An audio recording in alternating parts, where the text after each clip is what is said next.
بچوں، آج میں آپ لوگوں کو نیکی کا انعام سناؤں گی۔ ایک کہانی ہے۔ ایک لڑکا تھا، نام تھا اس کا فیروزہ۔ وہ بہت نیک تھا، اسکول پابندی سے جاتا اور دل لگا کر پڑھتا۔ وہ 7ویں جماعت میں پڑھتا تھا، ہر سال کلاس میں اول آتا۔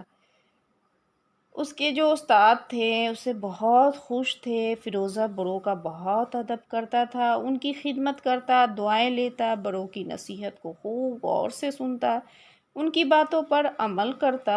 روزانہ نماز فجر کے بعد قرآن پاک کی تلاوت کرتا، اس کے بعد اسکول کی تیاری کرتا۔ فیروزہ کے ابو اس کو روزانہ 50 پیسے دیتے تھے، وہ ان میں سے 25 پیسے جمع کرتا اور جب بھی کسی غریب بچے کو پیسوں کی ضرورت پڑتی تو ان پیسوں سے اس کی مدد کرتا۔ فیروزہ ہمیشہ نماز کے لیے جاتے ہوئے یا اسکول جاتے ہوئے راستے میں کیلے کھاتا، آم کا چھلکا یا کیلے کا چھلکا اگر وہ راستے میں دیکھتا تو یا کوئی بھی پتھر تو اسے اٹھا کر کوڑے دان میں یا کنارے ڈال دیتا۔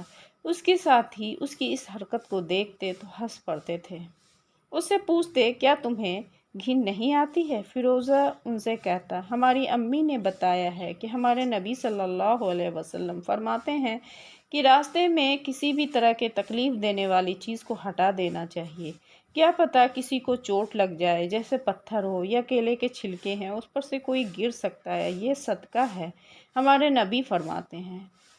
اور ساتھیوں سے کہتا کہ تم لوگ بھی ایسا ہی کرو۔ ایک دن فیروزہ صبح میں ناشتہ کرتے کرتے اپنے ابو اور امی کو بتایا کہ قریب کے گاؤں میں میلہ لگا ہوا ہے، اسکول کے سبھی لڑکے میلے دیکھنے جا رہے ہیں، اگر آپ اجازت دیں تو میں بھی ہو آؤں۔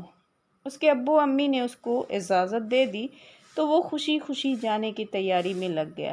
جاتے وقت اس کی امی نے کہا فیروزہ میلے سے شام سے پہلے لوٹ آنا ورنہ تاریکی پھیل جائے گی۔ اس نے بولا جی، بڑی شہادت مندی سے جواب دیا اور تھیلا لے کر گھر سے نکل گیا۔ سب لڑکے پارک میں جمع تھے، ابھی جانے کی تیاری تھی، سب ایک ساتھ۔ فیروزہ بھی ان سے جا کر مل گیا۔ تھوڑی ہی دور آگے بڑھے ہی تھے جب تو سب اپنے سفر پر تھوڑا ہی آگے بڑھے، کچھ اور راستے باقی تھے میلے کے لیے۔ اس نے ایک آواز سنی، فیروزہ نے غور کیا تو اسے ایسا لگا کہ کوئی آدمی کچھ اس طرح سے آواز دے رہا ہے جیسے اسے کچھ تکلیف ہے، جھاڑیوں کی طرف سے شاید آ رہی ہے۔ وہ جھاڑیوں کی طرف گیا تو کیا دیکھتا، ایک کمزور بوڑھا کانٹوں کی جھاڑوں میں الجھ کر گر گیا۔ فیروزہ بوڑھے کے قریب بیٹھ گیا اور اپنے تھیلے سے پانی کا بوتل نکال کر بوڑھے سے کہا بابا اب تھوڑا منہ کھولیں، میں پانی پلاتا ہوں۔ بوڑھے نے منہ کھولا تو فیروزہ اس کو آہستہ آہستہ پانی پلانے لگا۔ تبھی فیروزہ کے ساتھیوں نے فیروزہ سے کہا اور چلے وقت ہو رہا ہے۔ فیروزہ نے کہا بڑے میاں کو ایسی حالت میں چھوڑ کر میں میلے کو نہیں جاؤں گا۔ اس کے ساتھیوں نے کہا تو تم وہیں بیٹھے رہو، ہم چلتے ہیں، اور یہ سب لڑکے چلے گئے۔ کانٹوں کی وجہ سے بوڑھے کے ہاتھ پر زخمی ہو گئے تھے۔ فیروزہ نے بوڑھے کو سہارا دے کر آہستہ سے اٹھایا اور اس کے کپڑے سے کانٹے نکالے، ہاتھ منہ دھلائے، ہاتھ پکڑ کر دوسری جگہ گھاس پر بیٹھایا۔ فیروزہ نے گھر سے چلتے وقت تھوڑا سیب انگور ساتھ رکھ لیے تھے، اس نے تھیلے سے سیب اور انگور نکال کر بوڑھے کو کھلائے۔ بوڑھے نے فیروزہ کو بہت دعائیں دی اور اپنی جھولی سے ایک چھوٹی سی تھیلی نکالا اور فیروزہ سے کہا بیٹا تم بہت اچھے بچے ہو، میں تمہیں اور کچھ نہیں دے سکتا ہوں، اس تھیلی میں 2-4 خوبصورت پتھر ہے، یہی لے لو۔ فیروزہ نے کہا بابا آپ نے مجھے دعائیں دی، اس سے زیادہ مجھے کچھ نہیں چاہیے۔ پھر بوڑھے نے بہت ضد کیا تو اس نے بوڑھے کا دل رکھنے کے لیے اس تھیلی کو لے لیا۔ بوڑھے نے کہا بیٹا اب میں چل سکتا ہوں، چلا جاؤں گا، تم بھی اپنے گھر چلے جاؤ۔ فیروزہ نے بوڑھے کو سلام کیا اور گھر واپس آیا۔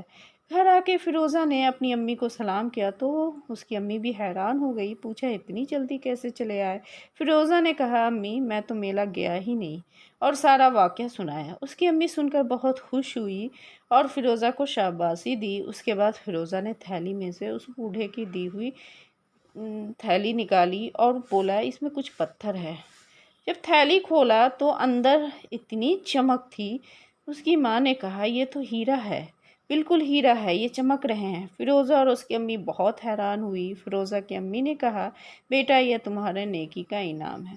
تو بچوں اس کہانی سے ہمیں یہ سیکھ ملتی ہے کہ ہمیں کسی کو بھی پریشان حالت میں چھوڑ کر نہیں جانا چاہیے اور ہر کسی کا مدد کرنا چاہیے، ہیلپ کرنا چاہیے۔ تو پھر ملتے ہیں نیکسٹ ویڈیو میں۔